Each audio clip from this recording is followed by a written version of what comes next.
Creative thinking and innovation is another advantage of autism. Now, it's kind of interesting because one of the ways they test if you have autism when you're really young, I mean, if you've been diagnosed when you were a child, not later in life, is they actually look at your ability to use your imagination. And if it's not that active, you have autism, which I know sounds a bit contradictory to what I just said, that actually imagination, creativity and innovation are advantages of autism. That's because somewhere along the line that develops, it becomes more pronounced.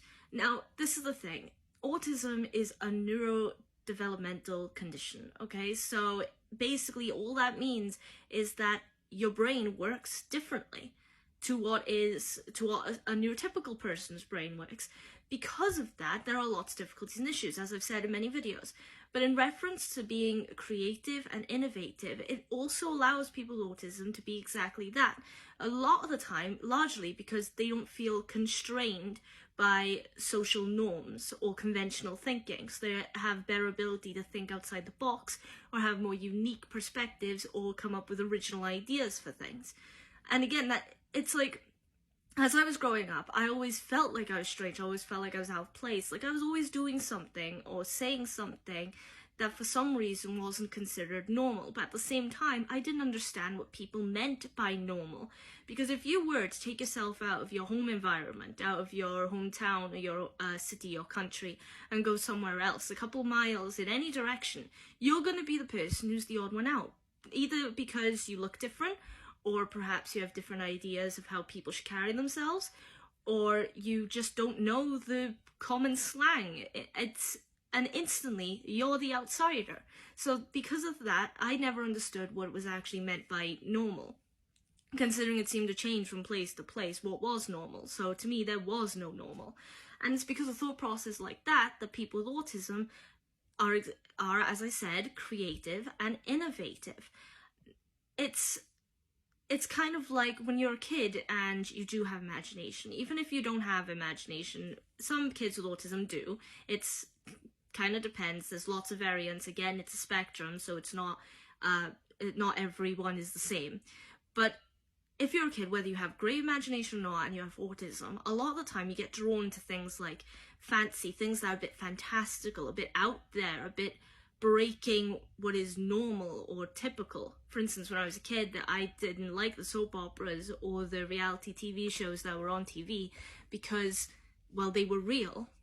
I got enough of that anyway. I heard people talking about it, a lot of time people trying to teach me how to act in a certain way, and I didn't like it.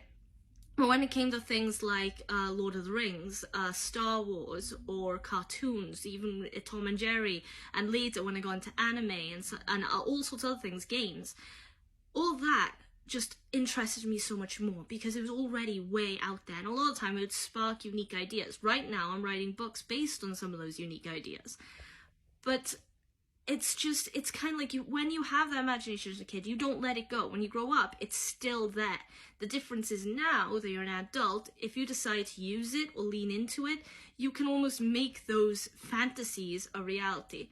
Now, for me, every time someone says something is impossible, I feel the need to prove them wrong. Not because I want to be right, not because I want to oppose them or I want to cause a conflict or anything like that, just because I want them personally to be real. And I want them to be real because they look fun, because they look enjoyable, because they look like something that would make a lot of people happy. Not just me, but other people. Now, so when it comes to thinking creatively or innovatively when you have autism, it's not a hard thing to do.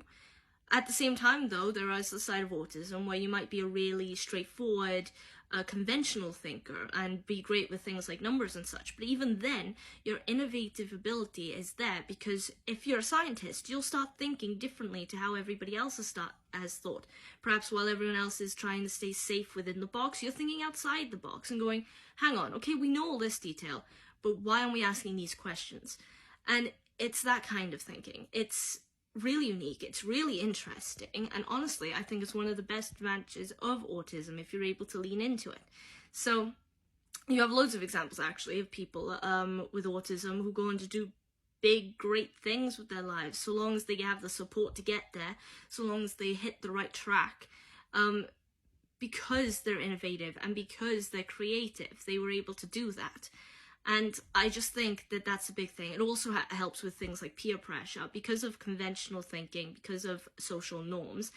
If you have autism and you have creative imagination, you have creative thinking, and you're innovative, because you are more prone to unique perspectives on things or unique views on things, very individual views on things, even things like peer pressure don't translate well to you.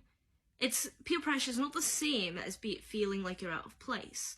Peer pressure is like, for instance, I had lots of friends who would drink. Now, if any of my friends or any of their friends that I met thought it was a good idea for me to drink or to take a cigarette or something like that, would go ahead, I'd say no. And it didn't matter how hard they pressed, if they decided to press hard. It didn't matter if someone were to come up to me and accuse me of being a killjoy or make me feel out of place or even bully me a little bit. Even if that made me feel bad, I would still stick to my guns and say no. And the reason being because, one, I don't like the smell of cigarettes. Two, they are bad for you and I'd really rather not go through that because that kind of scares me. When it comes to alcohol, it doesn't taste great. I don't like the taste and I don't need it to have fun. I rely on sugar and ADHD levels. And anything else that you could be peer pressured in trying, if it's something that I just don't feel like fits me, I won't do it. And it's as simple as that. And a lot of time I've heard people go, yeah, but sometimes it's not as simple as that. And I can't understand that. I understand that for some people it's really difficult to say no. And I'm sorry about that. I appreciate that. But for me, it's really easy to say no because I have my views, I have my opinions.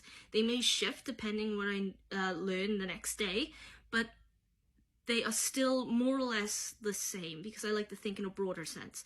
And that comes into creative thinking and innovative thinking. Anyway, I think that's all I want to say for today on that. If you have any questions for me or requests for future videos, please put that in the comment section. Otherwise, thoughts and opinions, what I've said, or any experiences of your own, put that there.